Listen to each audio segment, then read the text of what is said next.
여러분, 오늘은 전 세계를 발칵 뒤집은 충격적인 사연을 들려드리겠습니다. 제 평생 연구가 무의미해졌습니다. 하버드에서 15년간 최고의 자리를 지켜온 소피아 교수가 서울 방문 후 자신의 모든 연구를 뒤엎고 펑펑 울었던 이유, 오늘 밝혀집니다. 세계 최고의 언어학자들도 단 30초 만에 말문이 막혔다는 한글의 비밀. 서구학계가 수백 년간 인정하지 않았던 충격적인 사실. 세종대왕님이 500년 전에 이미 현대 언어학을 완성했다는 사실 알고 계셨나요? 한글은 단순한 문자가 아닙니다. 이건 신이 내린 선물입니다. 세계 최고 학부 출신 언어학자가 한국에서 겪은 충격적인 사건, 지금 바로 시작합니다. 영상을 끝까지 보시면 왜 외국인들이 한글을 배우고 나서 눈물을 흘리는지 그 이유를 알게 되실 겁니다. 구독, 좋아요, 알림 설정 부탁드리며 지금 바로 시작합니다. 안녕하세요. 저는 하버드 대학교에서 15년간 언어학을 연구해온 소피아 윌슨이라고 합니다. 전 세계의 다양한 문자 체계를 연구하며 언어와 사회 구조의 관계에 관심을 두고 있었죠. 사실 저는 한글을 그저 여러 표현 문자 중 하나로만 생각했어요. 특별한 관심을 두거나 깊이 연구할 가치가 있다고 여기지 않았던 겁니다. 그러던 어느 날 하버드대 연구팀에서 한국어 관련 연구 프로젝트를 제안했습니다. 처음에는 큰 기대 없이 수락했는데 그저 또 하나의 연구 프로젝트라고 생각했을 뿐이에요. 하지만 지금 생각해보면 그 순간이 제 인생의 큰 전환점이 될 줄은 꿈에도 몰랐답니다. 한국행 비행기 안에서 저는 기본적인 한글 자료를 다시 한번 살펴봤어요.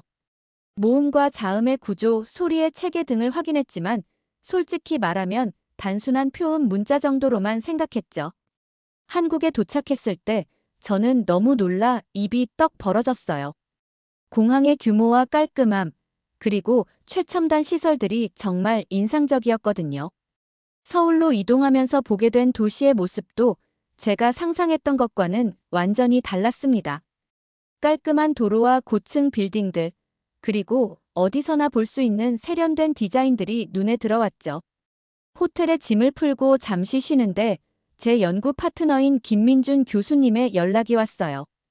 국립국어원에서 근무하는 언어학 전문가라고 했죠. 다음 날 만나기로 약속하고 저는 간단히 주변을 둘러보기로 했습니다. 지하철을 타면서 또 한 번 놀랐어요. 너무나 깨끗하고 정돈된 시스템이 인상적이었거든요. 미국의 지하철과 비교도 안 될 정도였답니다. 다음 날 김민준 교수를 만났습니다. 39살의 젊은 연구원이었던 김 교수님은 첫인상부터 매우 세련되고 단정했어요. 한국에 오신 것을 환영합니다. 앞으로 한글 연구를 도와드리겠습니다라고 정중하게 인사하더군요. 김민준 교수는 제게 연구 일정을 설명해 주었어요. 한글은 단순한 문자가 아닙니다. 직접 보시면 알게 될 거예요라며 자신감 있게 말했죠. 하지만 저는 내심 회의적이었어요. 문자가 특별하다는 이야기는 많이 들어봤어요. 하지만 기본적으로 모든 문자는 비슷한 역할을 하죠라고 대답했습니다. 그 순간 김민준 교수의 눈빛이 살짝 흔들렸어요. 아마도 제 말이 조금 무례하게 들렸나 봐요. 하지만 그는 곧 미소를 지으며 연구를 시작하면 달라질 거예요. 내일부터 본격적으로 한글의 역사와 과학적 원리에 대해 알아보도록 하겠습니다라고 말했습니다. 그때까지만 해도 저는 그저 학문적인 호기심으로만 접근했을 뿐 제 인생이 완전히 바뀔 것이라고는 전혀 예상하지 못했죠. 다음 날 아침 김민준 교수가 제가 묵고 있는 호텔로 마중을 나왔습니다. 그의 단정한 외모가 다시 한번 눈에 들어왔어요. 미국의 동료 교수들과 확연히 달랐거든요. 완벽하게 다림질된 셔츠에 깔끔한 헤어스타일, 그리고 은은하게 풍기는 상쾌한 향기까지. 오늘은 국립국어원과 세종대왕 기념관을 방문할 예정입니다. 한글의 역사를 이해하기에 가장 좋은 곳이죠라고 김민준 교수가 말했어요. 저는 고개를 끄덕이며 따라 나섰습니다. 차에 탑승하자마자 김민준 교수는 제게 물병을 건네주었어요. 아침에는 물을 마시는 것이 좋습니다. 한국의 여름은 꽤 더워서요. 이런 작은 배려에 저는 살짝 놀랐답니다. 미국에서는 이런 세심한 배려를 경험하기 어려웠거든요. 세종대왕 기념관에 도착하자 김민준 교수는 한글의 창제 배경부터 차근차근 설명해주기 시작했어요. 15세기 조선의 세종대왕은 백성들이 쉽게 배울 수 있는 문자가 필요하다고 생각했습니다. 당시 한국에서는 한자를 사용했는데 이는 일반 백성들이 배우기에는 너무 어려웠죠. 저는 너무 놀라 가슴이 덜컥 내려앉았어요. 잠깐만요. 문자를 만든 이유가 백성들을 위해서라고요? 그 시대에 그런 생각을 했다고요? 김민준 교수는 빙그레 웃으며 고개를 끄덕였습니다. 네, 맞습니다. 세종대왕은 어리석은 백성도 쉽게 배워 일상에서 편하게 쓸 수 있도록 한글을 창제하셨습니다. 기념관 안을 걸으며 한글의 창제 원리에 대한 전시물들을 하나하나 살펴보았습니다. 김민준 교수의 설명이 이어졌어요. 한글의 자음은 발음기관의 모양을 본떠 만들어졌습니다. 예를 들어 기역은 혀의 뒷부분이 입천장에 닿는 모양을 형상화한 것이죠. 그 순간 저는 너무 놀라 말을 잊었어요. 이건 분명 우연이 아니었습니다. 철저한 과학적 원리에 기반한 문자라는 생각에 목소리가 떨렸어요. 맞습니다. 한글은 세계 문자 역사상 유일하게 창제 원리와 과정이 명확히 기록된 문자입니다. 훈민정음 해례본이라는 책에 한글의 제작 원리가 상세히 기술되어 있죠. 저는 머릿속이 복잡해졌어요. 지금까지 제가 알고 있던 문자의 개념이 완전히 흔들리는 느낌이었거든요. 대부분의 문자는 수백 년 또는 수천 년에 걸쳐 자연스럽게 진화했다고 알고 있었는데 한글은 명확한 목적과 과학적 원리를 바탕으로 설계되었다니. 김민준 교수님, 정말 놀랍네요. 저는 지금까지 한글이 그저 다른 표음 문자와 같다고 생각했어요. 하지만 이건 완전히 다른 차원의 이야기군요. 김민준 교수는 자랑스러운 표정으로 말했어요. 이제 겨우 시작입니다. 한글의 진짜 매력은 그 구조적 완성도와 과학성에 있어요. 내일은 한글의 음운 체계와 조합 원리에 대해 더 자세히 알아보겠습니다. 그날 밤 호텔로 돌아와 침대에 누웠지만 쉽게 잠이 오지 않았어요. 머릿속에서는 계속해서 한글의 자음과 모음들이 맴돌았고 문자에 대한 제 기존 연구가 얼마나 서구 중심적이었는지 깨닫기 시작했습니다. 다음 날 아침이 밝아오자 한글의 구조를 더 깊이 탐구하기로 했답니다. 김민준 교수의 연구실에 도착했어요. 넓은 연구실에 들어서자 벽면 가득 한글 관련 자료들이 붙어 있었죠. 김민준 교수는 아주 세심하게 준비한 듯 했어요. 오늘은 한글의 음운 체계와 조합 원리에 대해 자세히 알아보겠습니다. 김민준 교수가 태블릿을 건네며 말했어요. 화면에는 한글 자음과 모음의 기본 형태들이 정리되어 있었죠. 한글의 자음은 발음 기관의 모양을 본떠 만들어졌다고 어제 말씀드렸는데 좀 더 자세히 보여드리겠습니다. 김민준 교수가 화면을 넘기자 각 자음별 발음 기관의 단면도가 나타났어요.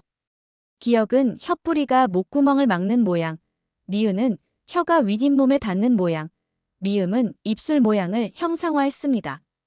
이렇게 발음 기관의 모양을 기초로 기본 자음 5개를 만들고 여기에 획을 더해 비슷한 소리를 표현했습니다.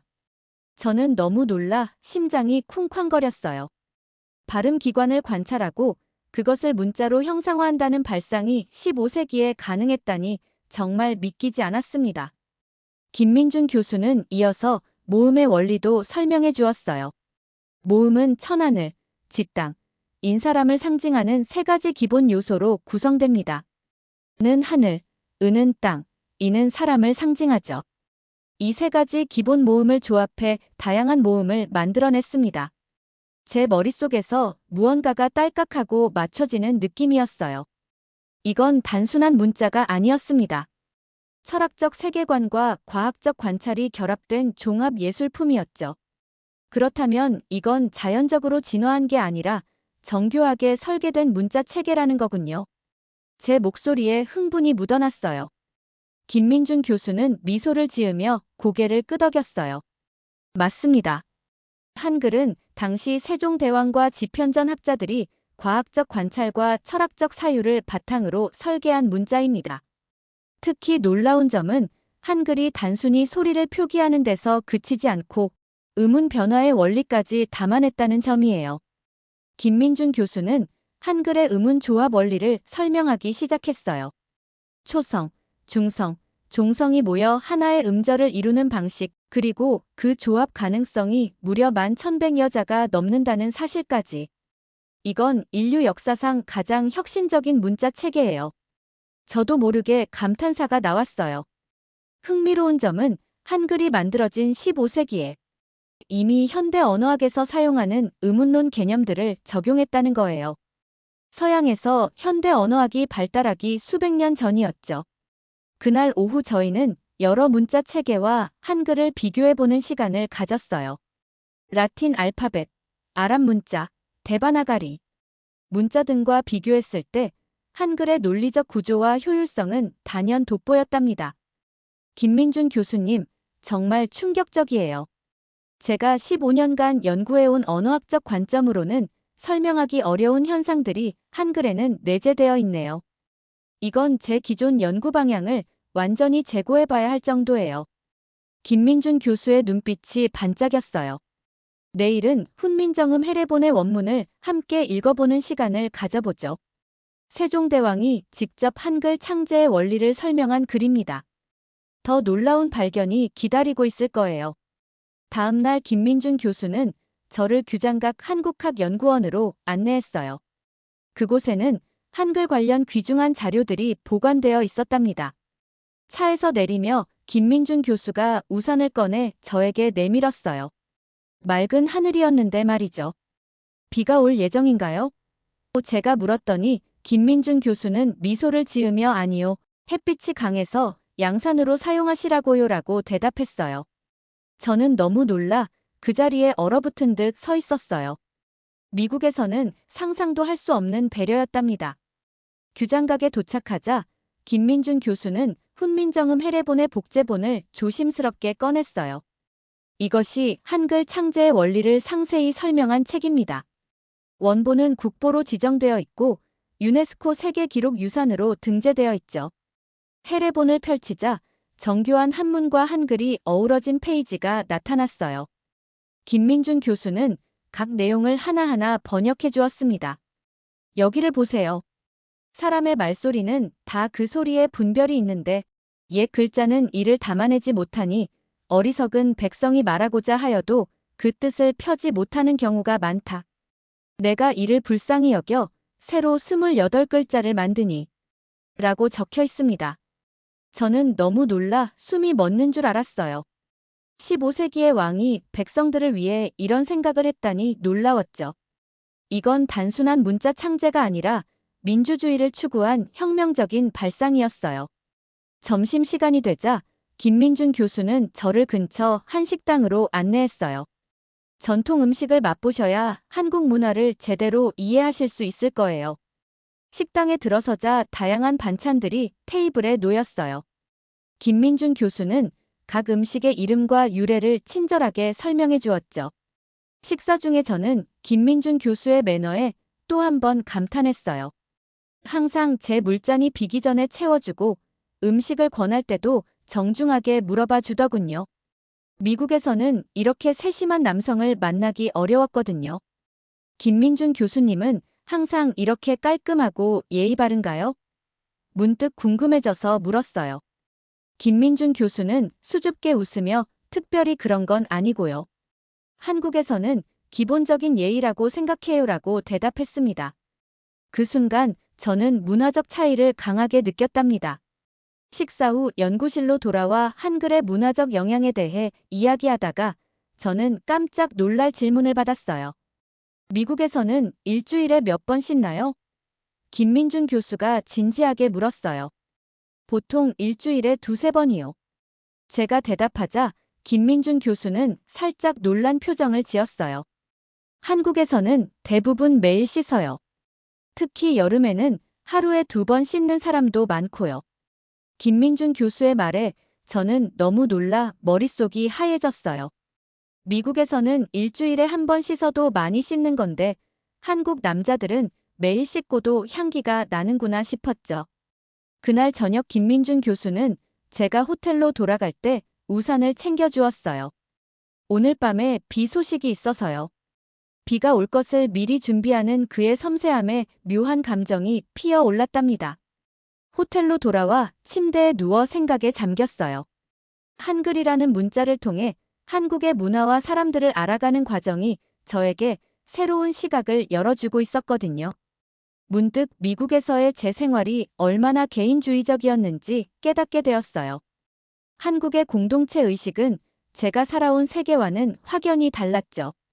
그리고 솔직히 인정하기는 쉽지 않았지만 김민준 교수의 모습에서 저는 전에 느껴보지 못한 따뜻함을 발견하고 있었답니다. 연구가 이어지는 동안 저는 한글에 대해 점점 더 깊이 이해하게 되었어요. 세종대왕이 창제한 한글의 과학적 원리와 철학적 배경은 제가 지금까지 연구해온 어떤 문자 체계보다 정교하고 혁신적이었어요. 매일 밤 호텔로 돌아와 노트북에 그날의 발견들을 기록하면서 저는 이 연구가 제 학문적 경력에서 가장 중요한 전환점이 될 것이라는 확신이 들었어요. 어느 날 아침 하버드 대학에서 화상회의 요청이 왔습니다. 언어학과 학과장과 몇몇 동료 교수들이 화면에 나타났죠. 소피아, 한국에서의 연구는 어떻게 진행되고 있나요? MBC에서 당신의 연구에 관심을 보이고 있어요. 한글에 대한 서구적 관점의 보고서를 기대하고 있습니다. 저는 잠시 망설였어요. 사실 제가 예상했던 것보다 훨씬 놀라운 발견들을 하고 있어요. 한글은 단순한 표음 문자가 아니라 인류 역사에서 가장 위대한 언어학적 발명품이라고 생각해요. 화면 속 동료들의 표정이 미묘하게 변했어요. 학과장이 목을 가다듬더니 말했죠. 소피아, 당신의 열정은 이해하지만 너무 감성적으로 치우친 연구가 아닌지 우려됩니다. 우리는 객관적이고 중립적인 분석을 기대하고 있어요. 통화가 끝난 후 저는 너무 놀라 몸이 굳어버렸어요. 지금까지 제가 발견한 한글의 가치와 혁신성을 그저 감성적이라고 평가절하한 것이 충격적이었어요. 이 순간 저는 진실을 전할 것인가 아니면 학계의 기존 관점을 따를 것인가 하는 갈등에 빠졌답니다. 그날 오후 김민준 교수와 함께 세종대왕 박물관을 방문했어요. 세종대왕의 업적에 대한 전시를 보며 김민준 교수가 말했죠. 세종대왕은 단순한 군주가 아니라 세계 최고의 언어학자였어요. 그가 없었다면 한국의 문화와 역사는 완전히 달라졌을 거예요. 박물관을 나오며 저는 감정이 북받쳐 올라왔어요.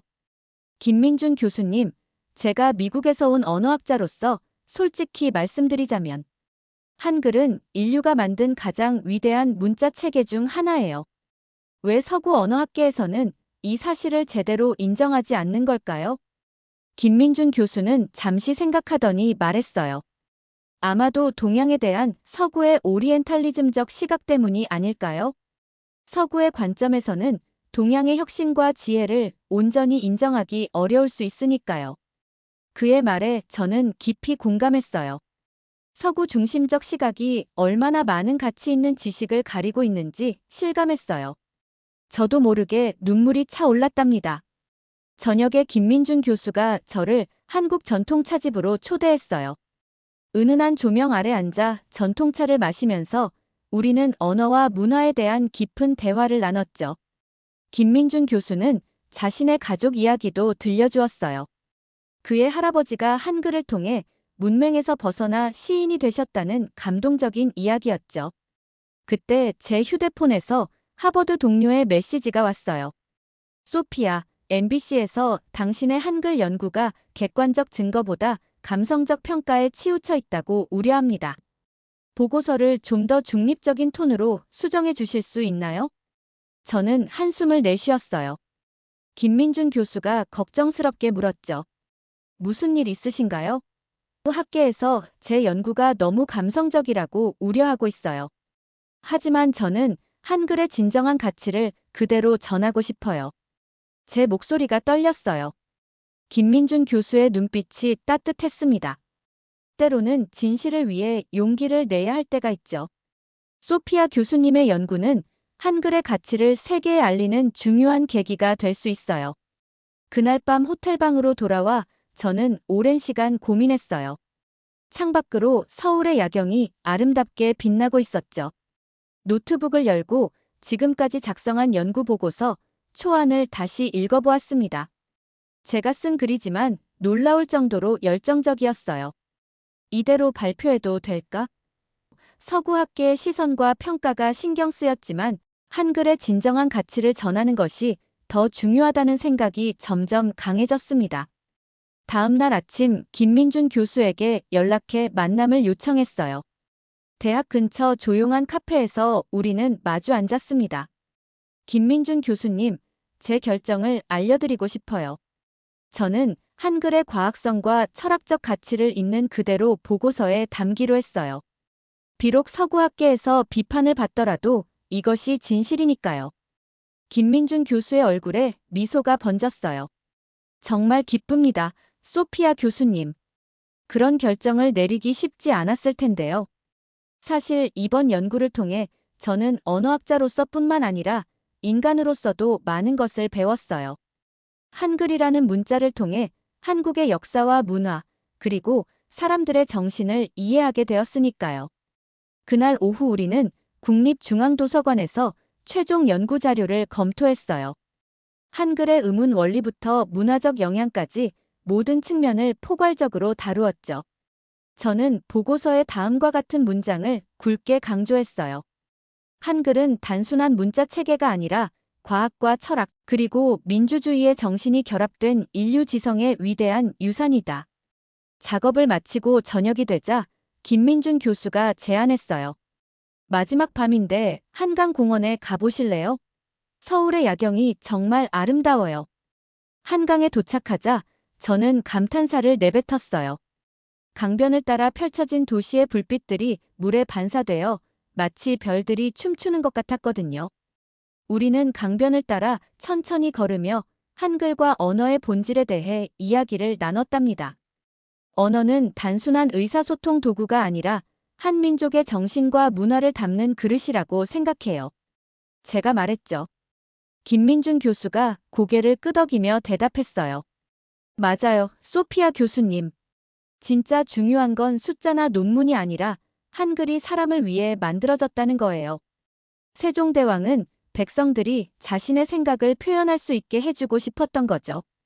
그 말에 저는 깊이 공감했어요.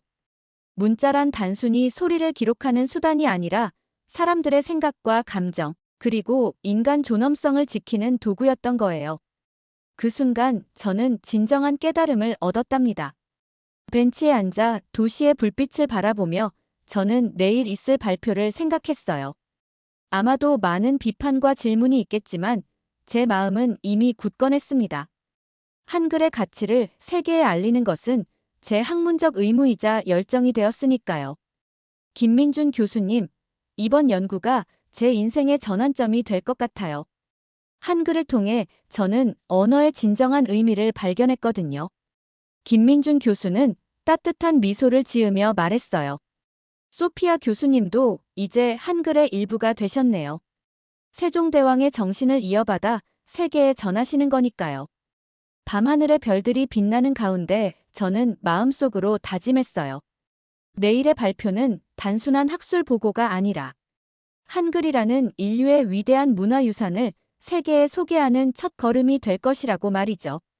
발표 당일, 저는 아침 일찍 일어나 마지막으로 발표 자료를 검토했어요. 국제언어학 심포지엄이 서울대학교에서 열리기로 했는데 저는 메인 스피커로 초청받았거든요. 긴장감에 손이 떨리기도 했지만 한글에 대한 확신과 열정이 저를 지탱해 주었답니다. 호텔 로비에서 김민준 교수를 만났어요.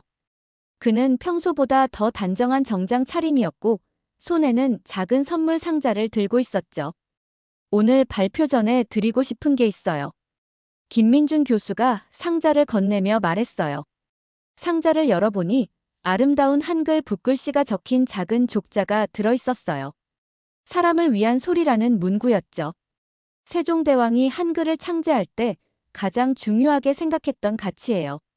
오늘 발표에 힘이 되길 바랍니다. 감동에 목이 메었지만 저는 미소를 지으며 고마움을 표현했어요. 우리는 함께 서울대학교로 향했습니다. 강당에 도착하자 이미 많은 언어학자들과 학생들로 가득 차 있었어요. 하버드 대학에서 온 동료들도 보였고 MBC 다큐멘터리 팀도 카메라를 설치하고 있었죠. 발표 시간이 다가오자 심장이 더 빠르게 뛰기 시작했어요. 사회자의 소개가 끝나고 제가 무대에 올랐을 때 청중들의 기대 어린 눈빛이 느껴졌답니다. 깊게 숨을 들이마시고 발표를 시작했어요. 오늘 저는 여러분께 단순한 문자 연구가 아닌 인류 문명사의 위대한 혁신에 대해 이야기하려 합니다. 한글은 단순한 문자가 아닙니다. 이것은 과학, 철학, 그리고 휴머니즘의 정신이 결합된 인류를 위한 혁신이었습니다. 슬라이드를 넘기며 한글의 과학적 원리, 철학적 배경, 그리고 문화적 영향력에 대해 상세히 설명했어요. 특히 한글이 어떻게 소외된 계층에게 지식과 표현의 기회를 제공했는지를 강조했죠. 세종대왕은 단순한 군주가 아니라 언어학자였습니다. 그의 한글 창제는 인류 역사상 가장 체계적이고 과학적인 문자혁명이었습니다. 서구 언어학계가 지금까지 한글의 진정한 가치를 제대로 평가하지 못한 것은 큰 실수였다고 생각합니다. 발표를 마치자 강당이 순간 조용해졌어요. 저는 긴장된 마음으로 청중의 반응을 기다렸죠. 그때 앞줄에 앉아있던 세계적인 언어학자 마이클 홀브룩 교수가 일어나 박수를 치기 시작했어요. 이어서 모든 사람들이 기립박수를 보내주었답니다. 질의응답 시간, 예상했던 비판적인 질문들 대신 많은 언어학자들이 한글에 대한 더 깊은 정보를 요청했어요. MBC 다큐멘터리 팀은 즉석에서 인터뷰를 요청했고 하버드 대학의 학과장은 한글 연구센터 설립을 제안하기도 했죠. 발표가 끝난 후 하버드 대학에서 온 동료 마이클 교수가 다가와 말했어요. 소피야, 솔직히 처음에는 당신이 너무 감성적으로 접근하고 있다고 생각했어요. 하지만 오늘 발표를 듣고 나니 우리가 얼마나 서구 중심적 시각에 갇혀 있었는지 깨달았어요. 한글에 대한 기존 평가를 완전히 재검토해야겠어요. 김민준 교수는 자랑스러운 표정으로 저를 바라보며 미소 지었어요. 오늘 소피아 교수님의 발표는 한글 역사의 새로운 장을 열었습니다. 세종대왕께서도 분명 기뻐하실 거예요. 미국으로 돌아간 후 저는 즉시 한글 연구센터 설립을 위한 제안서를 작성했어요. 놀랍게도 대학 측은 열렬한 지지를 보내주었고 MBC에서는 한글에 관한 다큐멘터리 시리즈 제작을 제안했죠. 제 연구는 서구 언어학계에 신선한 바람을 불러일으켰고 많은 학자들이 동양 문자에 대한 새로운 시각을 갖게 되었답니다. 매일 아침 커피를 마시며 한국어 공부를 하는 것이 제 새로운 일과가 되었어요. 때로는 김민준 교수와 영상통화로 한국어 발음을 교정받기도 하고 한글 연구에 대한 의견을 나누기도 했죠. 한글은 저에게 언어 이상의 의미를 갖게 되었어요. 이제 저는 세계 각국에서 강연을 통해 한글의 과학성과 아름다움을 알리는 한글 전도사가 되었답니다. 여러분, 소피아 교수가 한글과 한국에서 겪은 특별한 이야기 어떠셨나요? 처음에는 단순한 표음 문자라며 무관심했던 하버드 언어학자가 한글의 과학적 원리와 철학적 가치를 발견하면서 완전히 다른 사람이 되었죠. 특히 인상적이었던 것은 자음이 발음 기관을 형상화한 과학적 설계, 모음에 담긴 철학적 세계관, 그리고 무엇보다 백성을 위해 만들어진 한글의 민주적 정신이었습니다.